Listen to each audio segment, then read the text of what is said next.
Welcome to Anti-Aging Insights, where age is a state of mind and aging is a treatable condition. And now, here is your host, Dr. Teri Fisher. Today we're tackling the concept of baby Botox. This term is becoming more and more popular these days, and I thought we would do a short episode specifically to define what that is and help you to determine if this is something that might be right for you. Baby Botox is all about the dosing. It is all about the amount of units that we use when getting a Botox treatment. So let me take a little bit of a step backwards and we'll start with some of the basics about what Botox is and what makes a, quote, baby Botox treatment different than a standard, typical, traditional Botox treatment. The way that Botox works is it is a treatment that is injected into the skin, into the muscle, and helps the muscle to relax. And so while Botox is one brand name of what generically is referred to as neuromodulators, there are other brands as well, such as Dysport, Xeomin, Nuceiva, and these all work the same way. The term baby Botox, however, is typically what you would hear when we're discussing this particular concept. Again, Botox helps by relaxing the muscles, and when you relax the muscles don't contract, and the overlying skin doesn't create as many wrinkles. The idea behind baby Botox is simply the amount of units that are used when doing a treatment. To make this a little bit more concrete in your mind, when a patient comes in to get a standard neuromodulator treatment, a Botox treatment, one of the really important things that I like to do with my team is we will assess the dynamics of the face. We will have you make certain expressions. We will have you lift your brow. We will have you frown. We will have you make a big smile or close your eyes very tightly. And these are all things that we can do to help to identify which muscles are stronger and which muscles might not be quite as strong. And in turn, this helps us to determine what type of dose to use.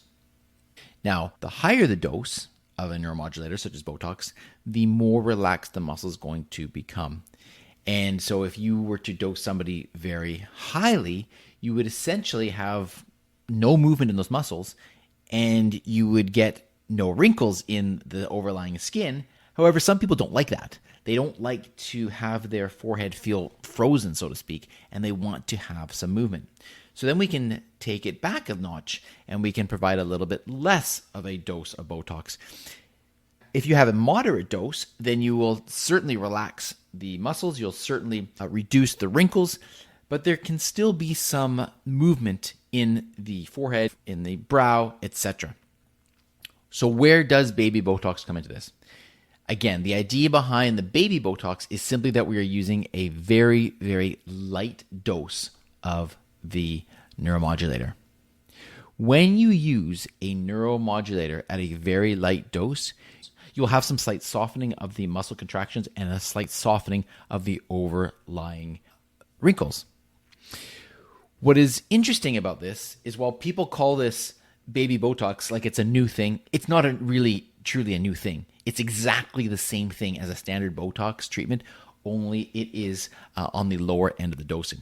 But psychologically, it has a big impact on patients because the idea of baby Botox seems gentle, it seems fresh, it seems new, and it seems less intimidating. And so, quite frankly, from a marketing perspective, this concept of baby Botox has entered the world of cosmetics because people tend to like the sound of that and tend to like the idea of it.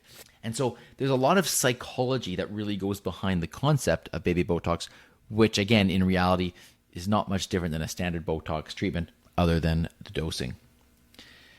The other thing that's interesting about it is that for those that are first getting started with Botox treatments, using the term baby Botox can be a little bit more of a gentle entrance into the cosmetic world. When somebody first is going out to get a treatment, the idea of jumping into fillers or jumping into a large dose of Botox can seem intimidating.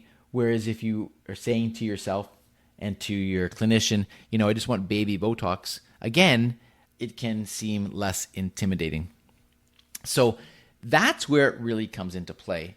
And quite frankly, I think that's important.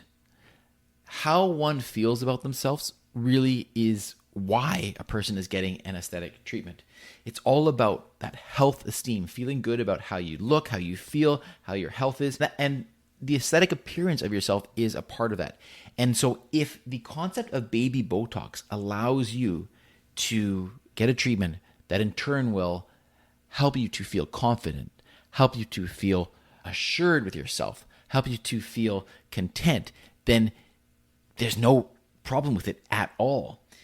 If, however, you're playing a trick on yourself and think that by getting a baby Botox treatment, you are getting something different than a standard Botox injection, it's still the same injection.